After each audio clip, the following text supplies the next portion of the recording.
Bonjour les enfants, bonjour à tous. Comme nous sommes heureux de pouvoir nous retrouver, c'est ce rendez-vous du samedi matin qui nous est maintenant bien familier. Donc on est vraiment content de pouvoir être ensemble ce matin. Et j'ai une invitée que je voudrais vous présenter tout de suite. J'ai la chance d'avoir avec moi dans notre église Sainte-Thérèse aujourd'hui Marie-Astrid. Alors Marie-Astrid, ce sont les enfants, les catéchistes et les parents de Saint-Pierre-Saint-Paul qui la connaissent bien puisqu'elle est la responsable du caté à Saint-Pierre-Saint-Paul et que les enfants sont nombreux, les familles sont nombreuses. Donc voilà, Marie-Astrid, bonjour. Voilà, c'est nouveau de faire ça. Pardon, bonjour à tous. Voilà, bienvenue dans cette église.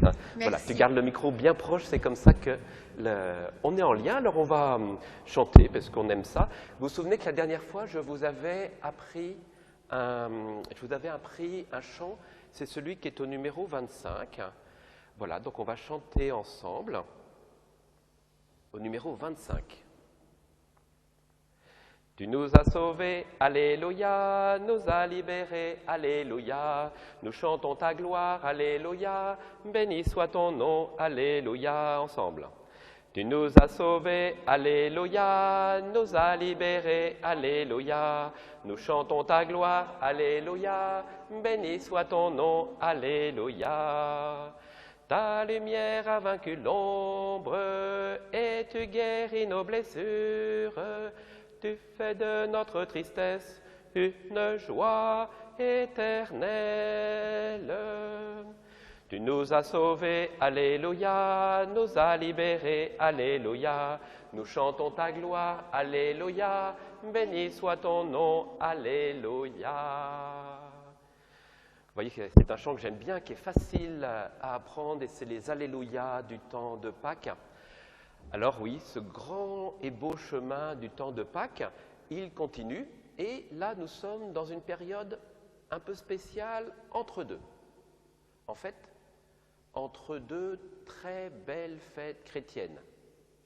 Jeudi qui vient de passer, c'était la fête de l'Ascension, 40 jours après Pâques. Et 50 jours après Pâques, ça va être la fête de la Pentecôte. Et donc, en fait, on va tourner nos regards aujourd'hui, c'est important, on va tourner nos regards vers la fête de la Pentecôte. Voilà, et on a la chance d'avoir Marie-Astrid avec nous, et Marie-Astrid, c'est aussi une amoureuse de la parole de Dieu.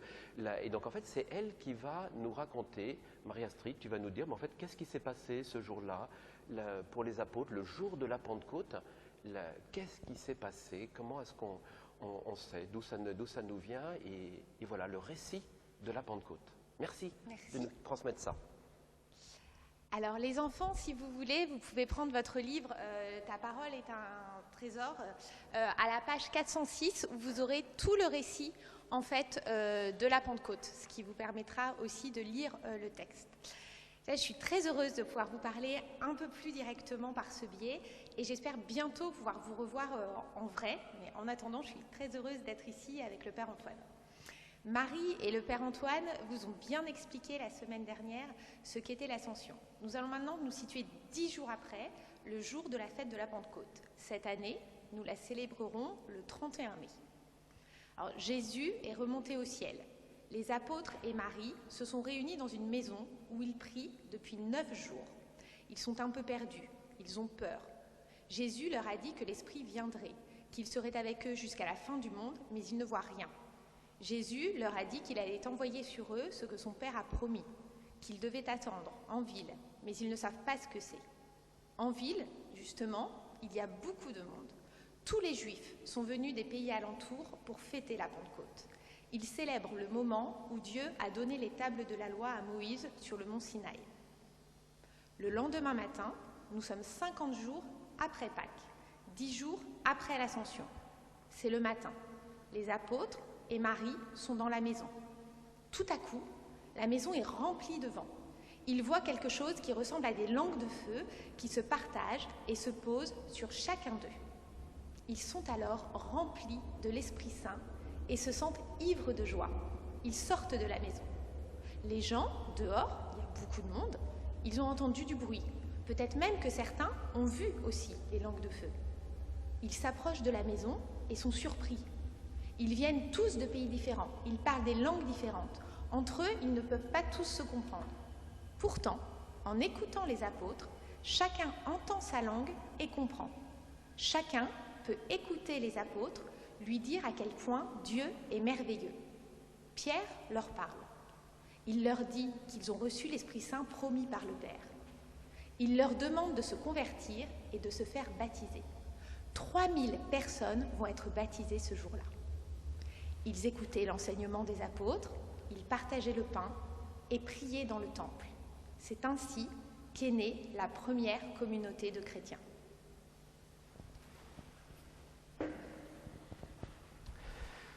Merci beaucoup Marie-Astrid, merci, voilà là, quel bel événement que ce récit de la Pentecôte.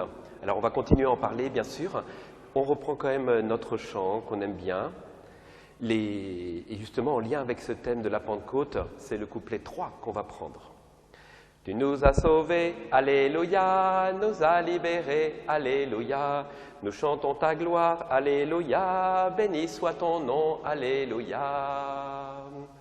Tu nous donnes ton esprit pour que nous vivions en toi. Il nous envoie aujourd'hui proclamer tes merveilles. Tu nous as sauvés, alléluia, nous as libérés, alléluia. Nous chantons ta gloire, alléluia, béni soit ton nom, alléluia.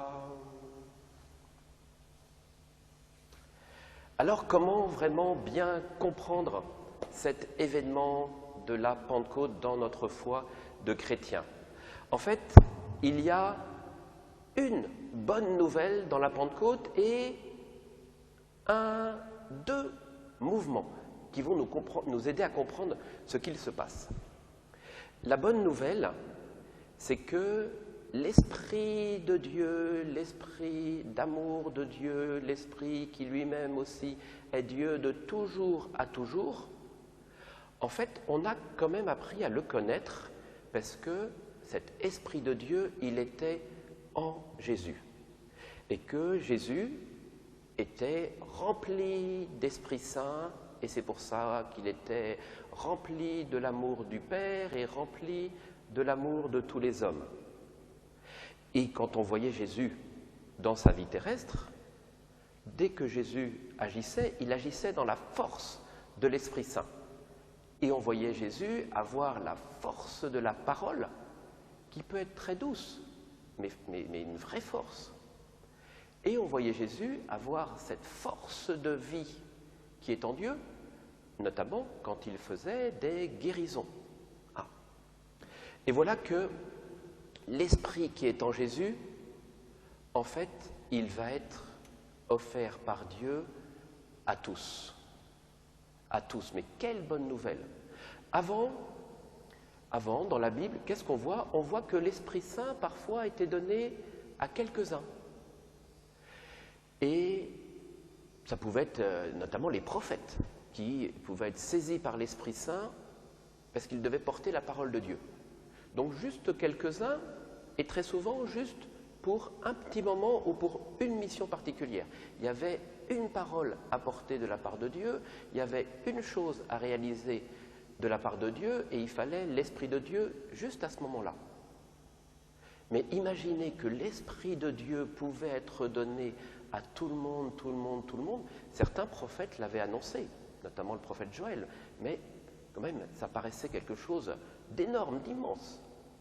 Voilà cette bonne nouvelle, l'Esprit de Dieu, l'Esprit de Jésus, l'Esprit d'amour de Dieu offert à tous. Mais tu sais bien, toi, comment marchent les dons de Dieu? En fait, les dons de Dieu, les dons que Dieu nous offre, les cadeaux qu'il nous offre, les cadeaux spirituels qu'il nous offre, en fait, il faut toujours un cœur ouvert pour pouvoir vraiment les recevoir. Donc ça, c'est la bonne nouvelle, l'Esprit de Dieu qui va être offert à tous. On reprend le refrain.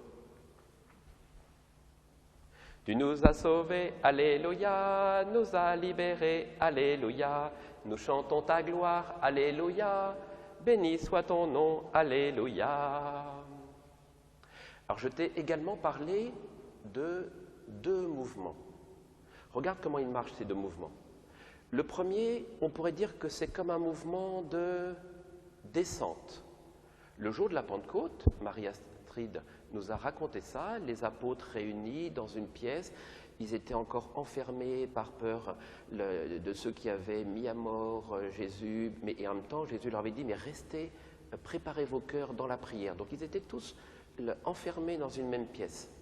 Et voilà que ce jour-là, l'Esprit de Dieu leur est donné et Dieu leur a même fait un petit cadeau supplémentaire pour qu'ils comprennent. Il y a eu quelque chose de visible, un peu mystérieux peut-être, mais quelque chose de visible, puisque ça a été comme un feu et surtout des petites langues de feu. On voit ça dans beaucoup de tableaux ou de dessins de la Pentecôte. C'est comme s'il y avait une petite langue de feu qui se mettait au-dessus de la tête de chacun. Et là, tu comprends bien ce que ça veut dire. C'est le feu de l'amour de Dieu qui est donné à chacun des apôtres. Chacun une petite langue de feu qu'on voyait au-dessus de sa tête, c'est dire l'amour de Dieu donné à chacun des apôtres. Voilà. À nouveau, ils étaient 12 apôtres. Ça, c'est le premier mouvement. Quel cadeau, l'Esprit de Dieu qui est donné aux apôtres. Et le deuxième mouvement, en fait, j'ai envie de te dire, c'est un mouvement comme ça. Parce que est-ce qu'ils ont gardé jalousement le don de Dieu? Est-ce que les dons spirituels que Dieu nous donne, les grâces que Dieu nous donne, elles sont faites pour être gardées que pour nous, jalousement, que pour nous? Non, en fait, à chaque fois, il faut que ça déborde. Et ce jour-là, ça a tellement débordé qu'en fait, les apôtres qui étaient dans une pièce à l'intérieur, un peu fermée, et nous, là, ces 2 derniers mois, on a su ce que c'était aussi que d'être confinés sans avoir le droit de sortir. Et donc là, ce n'était pas une interdiction de sortir, c'était la peur qui les empêchait de sortir. Et voilà que l'esprit d'amour fait casser leur peur et ils sortent. Et ils sortent à l'extérieur de la maison, ils sortent sur la terrasse comme étaient construites les maisons à l'époque, et ils se mettent à parler. Il y a une immense foule, c'est une grande fête à Jérusalem. Il y avait déjà une fête juive qu'on appelait la Pentecôte, où on remerciait Dieu pour le don de la loi qu'il avait mis dans nos cœurs. Et voilà que grande foule qui vient de partout, les apôtres se mettent, et ils se mettent à parler, et ils annoncent Jésus. Qu'est-ce qu'ils annoncent? Ils annoncent Jésus. Voilà le deuxième mouvement. L'esprit d'amour qui nous est donné, il nous invite à répandre la parole de Jésus et à répandre le témoignage de Jésus autour de nous.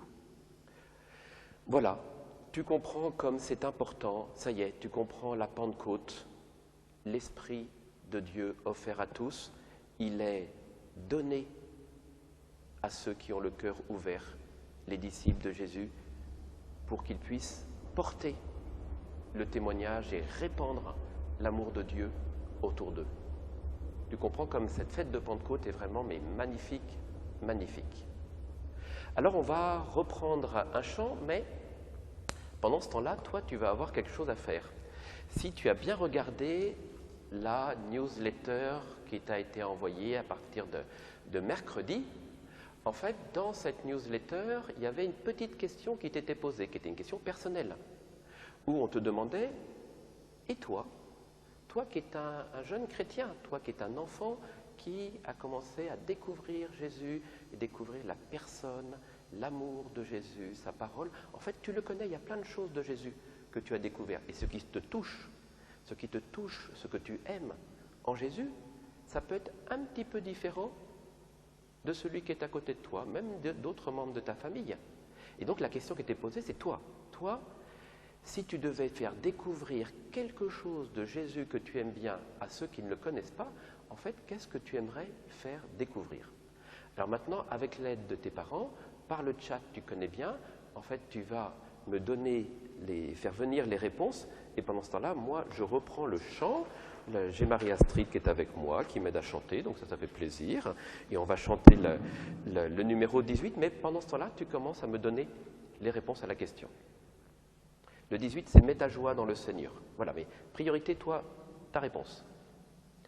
Mets ta joie dans le Seigneur, compte sur lui et tu verras. Il agira et t'accordera plus que les désirs de ton cœur. Mets ta joie dans le Seigneur, compte sur lui et tu verras. Il agira et t'accordera plus que le désir de ton cœur. Remets ta vie dans les mains du Seigneur, compte sur lui, il agira. Grâce à son amour, ta foi apparaîtra comme un soleil en plein jour.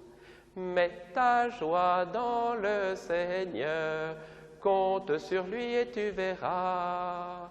Il agira et t'accordera plus que le désir de ton cœur. Mets ta joie dans le Seigneur, compte sur lui et tu verras. Il agira et t'accordera plus que le désir de ton cœur.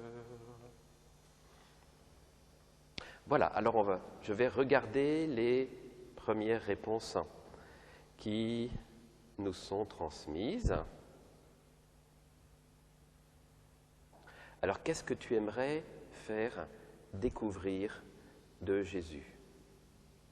Ah, l'une d'entre vous, Alix, elle nous dit, mais au moins, avec Jésus, on est sûr d'avoir un ami pour toujours. Et c'est vrai, ça veut dire qu'on a compris que l'amitié de Jésus était une amitié fidèle. Lui, il sera toujours là, un ami pour toujours. Ça, on peut le faire découvrir aux autres. Mathis, il voudrait faire découvrir que Jésus est espoir, que Jésus est lumière pour le monde. Ça, c'est magnifique. L'un d'entre vous, ce qu'il aimerait faire découvrir, c'est que Jésus partage son amour et qu'en fait, il a donné sa vie pour tous les hommes.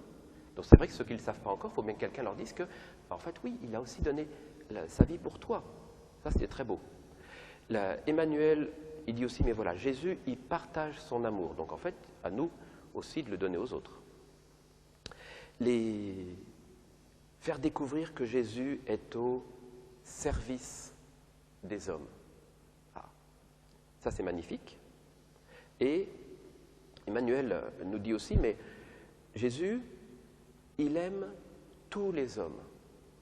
Donc oui, c'est le rôle des chrétiens de faire découvrir, toi aussi tu es aimé de Jésus. Jésus te connaissait avant que tu le connaisses et Jésus t'aime avant même que tu l'aies découvert. Mais Jésus a un amour pour toi. Est-ce que tu veux cet amour-là? Voilà, cet amour de Jésus pour tous les hommes. Thibaut, ce qui est important pour lui, c'est effectivement cet amour présent en Jésus et donc que l'on peut compter sur lui. Il y a aussi une autre chose que vous soulignez, c'est que Jésus, en fait, c'est qu'on est unique.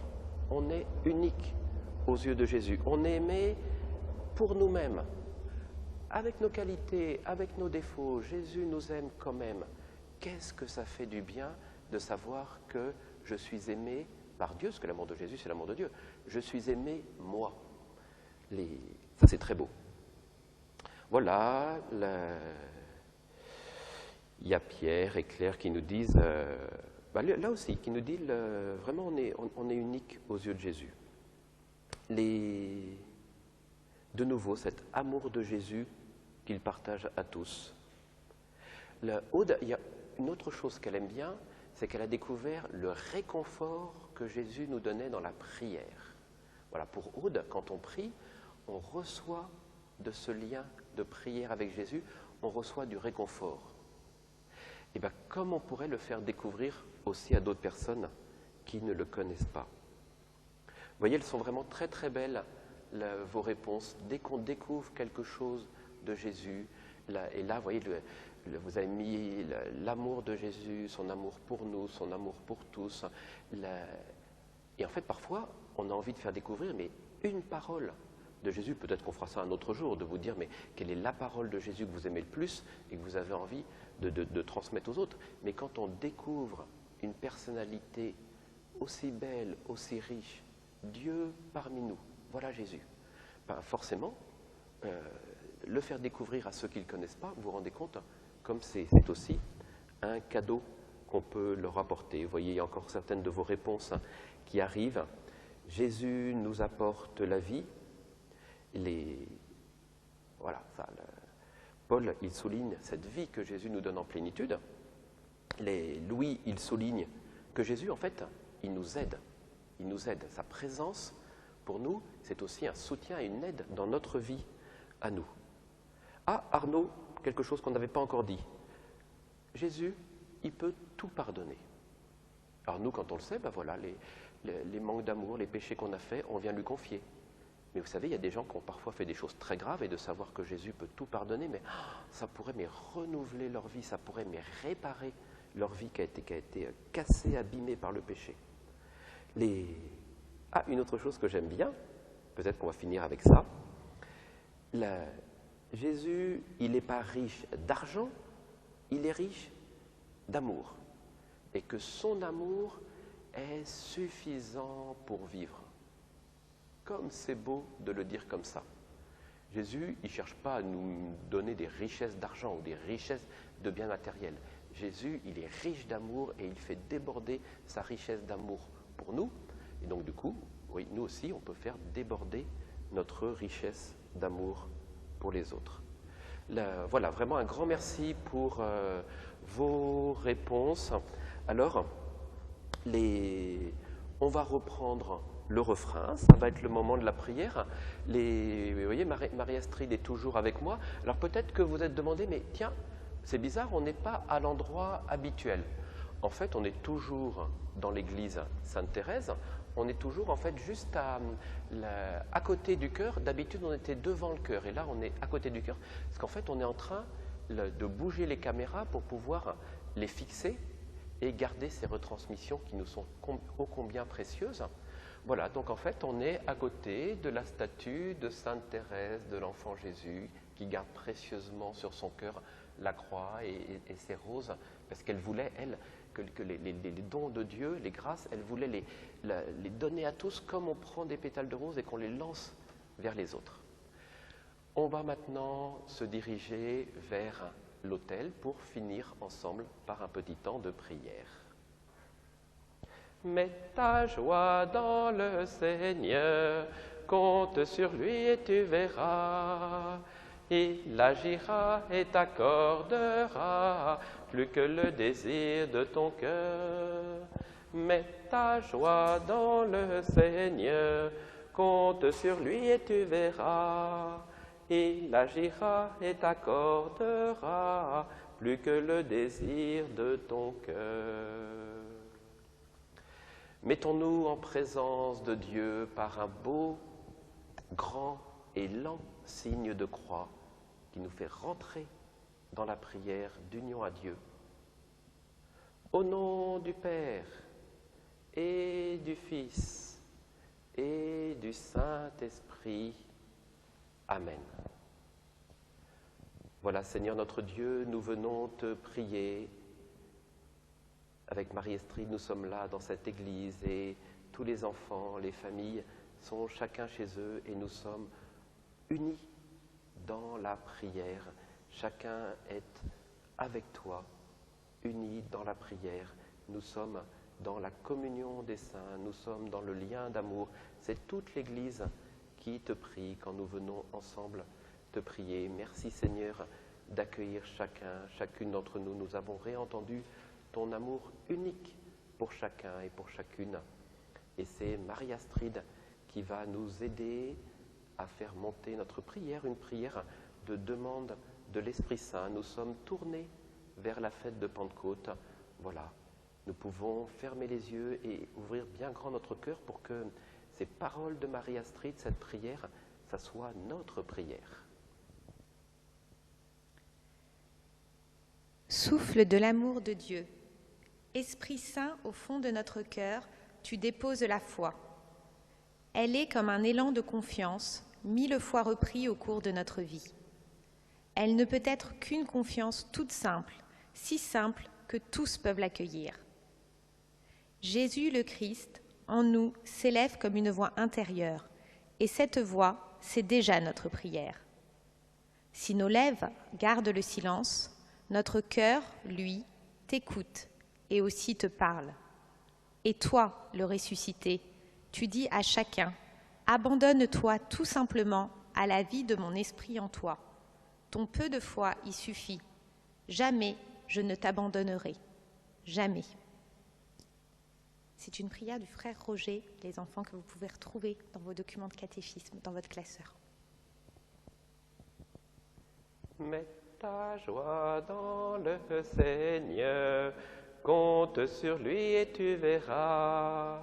Il agira et t'accordera plus que le désir de ton cœur.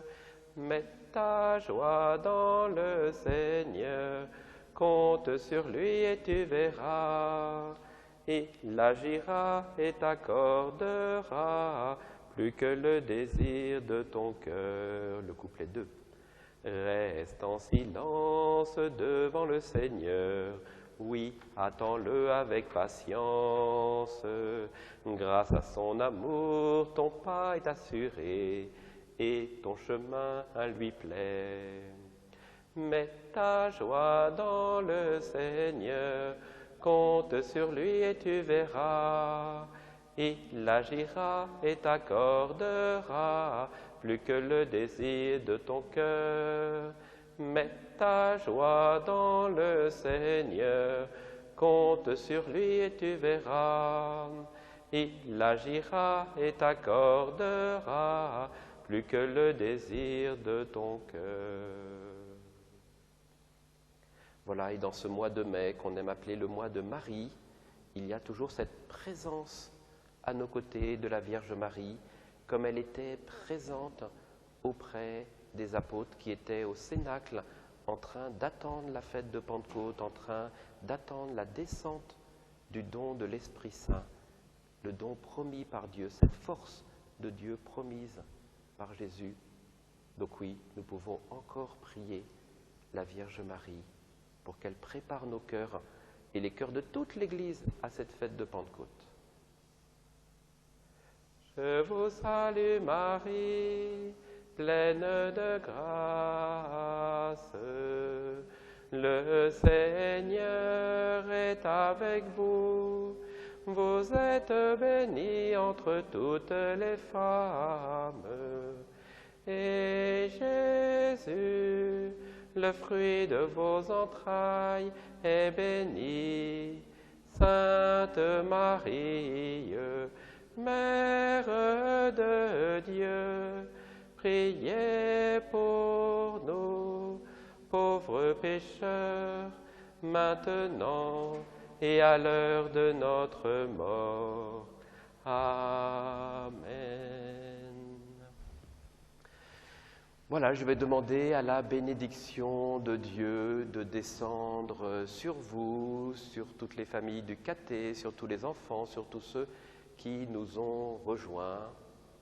Le Seigneur soit avec vous et que Dieu Tout-Puissant vous bénisse, le Père, le Fils et le Saint-Esprit.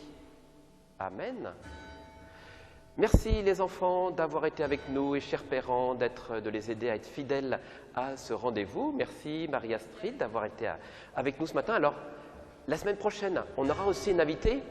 J'ai invité l'artiste qui a réalisé cela. Et vous verrez, la petite surprise, c'est quelqu'un que j'aime beaucoup. Mais ça sera samedi prochain. Les cloches de l'Angélus sont en train de sonner. C'est donc que la messe va bientôt commencer. Si vous voulez rester à la messe, enfants et parents, bienvenue. Vous tous qui êtes avec nous, nous célébrons dans quelques instants.